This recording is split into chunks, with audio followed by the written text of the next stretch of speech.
هل حسبنا الله ونعم الوكيل لما البني ادم المظلوم بيقولها لازم يشوف حقه في الدنيا؟ شوفي حضرتك، اي مظلوم ابشر ربنا هيستجيب لك، حتى لو المظلوم ده مش مسلم، حتى لو مش مسلم اسمه مظلوم، انسان بني ادم، فاوعى تظلم حد مهما كانت الظروف. عند الامام احمد في مسنده ان النبي صلى الله عليه وسلم قال: دعوة المظلوم مستجابة وان كان كافرا فكفره على نفسه. دي خطيره.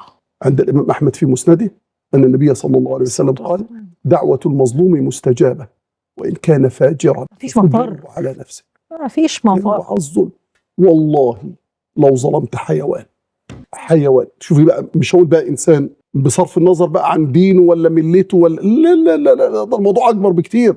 انت لو ظلمت حيوان والله حق الحيوان لا يتاخد منك، والمظلوم ايها المظلوم والله حقك لا يجيلك دنيا واخره، دنيا واخره، وقد ترى حقك امام عينيك عشان ربنا يبرد قلبك. عندك دليل القرآن؟ يا ريت نعرف الدليل عشان كل بني ادم مظلوم بيسمعنا ساعات يبعتوا يقولوا لي انا مقهوره بقالي كذا سنه وحصل فيا ومش عارف ايه، نفسي اشوف في ايه، نفسي اشوف فيها ايه. حضرتك اكيد بيعدي عليك طبعا الاسئله دي، كتير وكل جدا الستات يا حبايبي جدا. او ايا كان ست او راجل او كده، في حاله كسره بتبقى في قلب البني ادم. وربنا سبحانه وتعالى بيأجرها على هذه الكسرة، وبيأجرها على هذا الألم، وبيأجرها على كسرة الخاطر، وبيأجرها على الدمعة اللي نزلت على المخدة ومحدش حس بيها، وبيأجرها على الآه والوجع اللي في القلب ولا يعلم به إلا الله عز وجل، يعلمه الله تبارك وتعالى. ما عليك غير أنك تفوض الأمر إلى ربنا سبحان الله، وتقول يا رب حقك هيجي لك،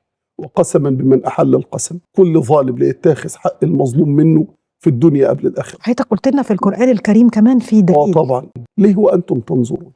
عبرة. ولا يبرد قلبهم. قال الله عز وجل: ويشفي صدور قوم مؤمنين. الله الله الله الله. يبرد قلبك، لأن ربنا يعلم إن المظلوم بيتوجع قوي وبيتقهر قوي، وفي ناس ممكن تظلم وتفتري وتتجبر وتتكبر وتطغى، فالمظلوم ما بيبقاش في إيده حاجة خالص. لو يعلم الظالم إنه مش قد عين المظلوم الدامعة لما يرفع وجهه للسماء يقول له أنا ماليش حد غيرك، يقول له أنا ماليش ظهر غيرك. يا ربي. طبعا ما حدش قد اللحظة دي. ده انت لو تقدر تبوس رجله عشان تراضيه انت الكسبان. انت مش قد ده. ممكن دعوة مظلوم تزيل دول، دعوة مظلوم تزيل دعوة مظلوم تغير كون.